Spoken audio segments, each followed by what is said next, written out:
Alright guys, so today we're going to check out the Skullcandy Sesh ANC. Now, I have not talked about a pair of Skullcandy earbuds in quite a while, and the reason for that is one, they do put out a lot of earbuds, but two, Skullcandy when it comes to earbuds just really hasn't impressed me. I don't know what it is, it's usually like the battery life, the sound, something just seems off with every single pair. And in fact, I didn't even know that the Sesh ANC came out actually about 8 months ago. So the fact that it just kind of flew under the radar really goes to show how much I'm keeping up with Skullcandy earbuds.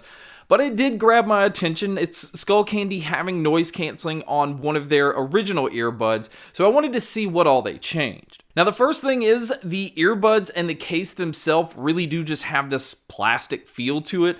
It does not feel premium, it kind of feels a little cheap. Now the only place it's not plastic is where the physical buttons are located on the outside of the earbuds. It does have a little bit of a textured grip here. Now I do like that they've stuck to using a button instead of touch controls. And I am happy to say that they actually give you control over everything. So you don't have to sacrifice not having volume control or noise canceling control or anything like that. You get everything right out of the box. And speaking of out of the box, what they've actually included is you get 3 sets of silicone ear tips.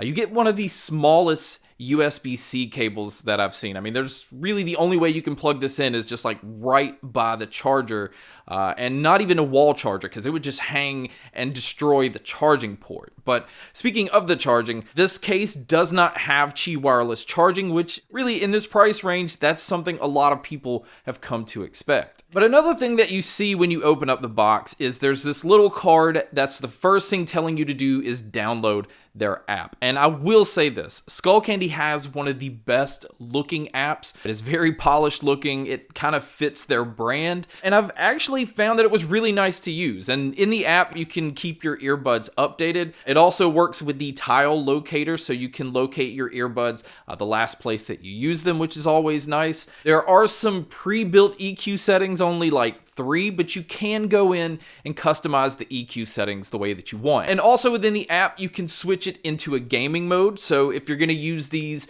for gaming or watching movies and you don't want to have to worry about lag, it's nice that you can switch it into this mode, but this mode is going to eat up your battery life, and it's also going to affect how far you can get from your device. So do keep that in mind if you're going to have these in gaming mode. Now, technology-wise, this pair is using Bluetooth 5.2. It only has AAC and SBC playback, so there's no high-end Bluetooth codecs, which, again, in this price range, a lot of people are going to expect, aptX and things like that, especially when we have pairs from Soundpeats getting into LDAC in this similar price range. Now, moving over to talking about the active noise canceling and the transparency mode, I was pretty surprised at how good the noise canceling is. Now, it's not anything that's going to blow anybody away, but it's doing a decent job of blocking out lower tones like engine noises, AC units, anything like that. But if somebody's around you and they're talking, you're going to hear it about the same as you would if you just had a normal pair of earbuds in. But the transparency mode, I feel, does a very good job on this pair. It really did feel somewhat natural. I mean, you do hear some digital noise from the mics picking up some of the things around you, just like a white noise. But for the most part, you can easily carry on a conversation without actually having to take your earbuds out. Now, as far as using these like outdoors or at the beach or maybe at work outside, this pair comes in with an IP55 rating. So it means it has, a slight amount of water protection, but it also has protection against dust as well. So again, if you're going to use this on a construction site, dust isn't going to bother these. If you're at the beach, they fall into the sand. None of that's going to affect these either. So it's nice to have that added protection. And again, if it rains or if you're somebody that sweats heavily, you'll be fine. But this is not one of those that you could submerge into water. Now, moving over to talking about the battery life on these, I want to go back and talk about the battery life on the original Sesh, because that was actually kind of laughable. On the original Sesh, you could get 3 hours on the earbuds and about 10 hours total using the case. I mean, I think that's some of the worst battery life I've seen on any earbuds. So it is nice that they've definitely improved upon that, because the Sesh ANC, if you use with the noise canceling off, you can get about 9 hours on the earbuds and about 46 hours using the case. And even with using these with the noise canceling on, you can still get 6 hours on the earbuds and 32 hours using the case. So battery life with the noise canceling on or off is much better than it was on the original Sesh. Now, if you do happen to pick these up and the battery is dead, it does have a fast charge feature where a 10-minute charge will get you about an hour and a half worth of use. Now, this is actually lower than on the original Sesh or the Sesh Evo, because on the original ones you could get 2 hours on that same 10-minute charge. So, maybe they did that just to prolong the battery life on the earbuds, so do keep that in mind.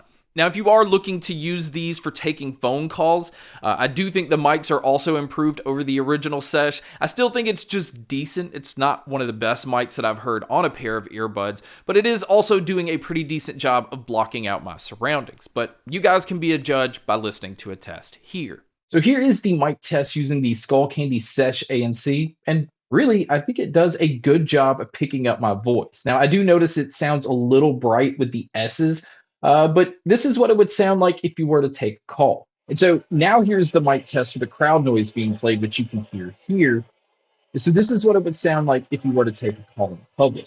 So now let's talk about the sound, because this is where I feel like Skullcandy took the biggest leap forward over the original Sesh. Hell, even over any of the earbuds they've released to this point, this is the most refined earbud that I've heard from Skullcandy. It's not a bass-heavy, muddy mess like some of the other ones.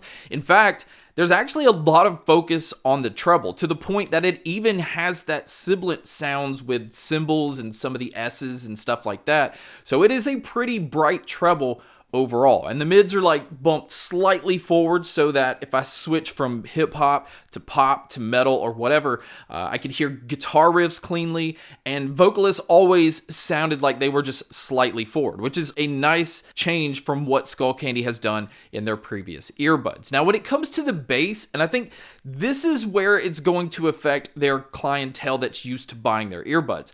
This isn't a bass-heavy earbud. Now, it does have a decent amount of bass, but it's not like that subwoofer or loose bass. It's much more tightened up than their other products, and I think really overall, it just made it a lot more pleasing to use these. And maybe that's just because I listen to a lot of different genres, and some bass-heavy earbuds just tend to destroy something that's not a bass-heavy genre. So again, it was a nice change of pace using these and just switching between different genres of music. Now, when it comes to the Soundstage and the sound imaging, although this pair is better than the other Skullcandy earbuds that I've tested, it's still not mind-blowing when it comes to the Soundstage and the sound imaging. I mean, it sounds fairly open. It kind of borders along that medium to large size room, but being able to tell where sounds were coming from, I had no issues with this pair. So to wrap this up, and I'm going to add this into my reviews going forward, I want to kind of rate how these sound with different genres, and then just kind of give a number rating overall. So I would say if you're somebody that listens to more bass-driven music like hip-hop, pop, and EDM and dance and stuff like that, I would give these a 6 when it comes to those genres. Now, when it comes to rock and metal, because the mids are slightly forward, it pulls out guitar riffs much better than their other earbuds. The sibilant sound can be a little much depending on how the cymbals are recorded, but with rock and metal, I would give these a 7. And moving over to classical and easy listening and genres that are a little more vocal driven, I would also give these a 7 here, just because the clarity is nice and clean. It, again, can be bright, and if that's not your taste, you're not going to like these.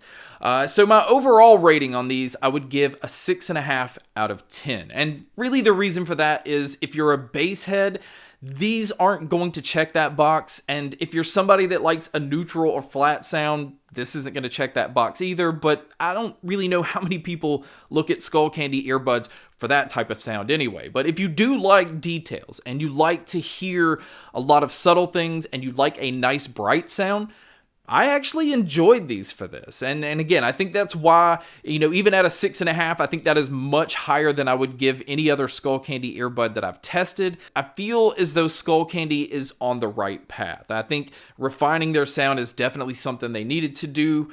The app is great. It fits their brand. It's easy to use. It's nice and colorful. It doesn't have that, simple white background with just black text, and it doesn't look plain. As long as you don't need Qi wireless charging, which, I'm one of those that's gotten used to that, and you don't need strong noise canceling, I think based off the sound alone, there's a lot of value in this pair. So it really just kind of comes down to what you're looking for. This price range is very close to some really excellent earbuds, so the competition is just making it hard for other earbuds and for companies like this. But guys, that wraps up my video on the Skullcandy Sesh ANC. Thank you so much for checking out this video. Thank you so much for checking out all the other videos. And as always, make sure to stay tuned for more.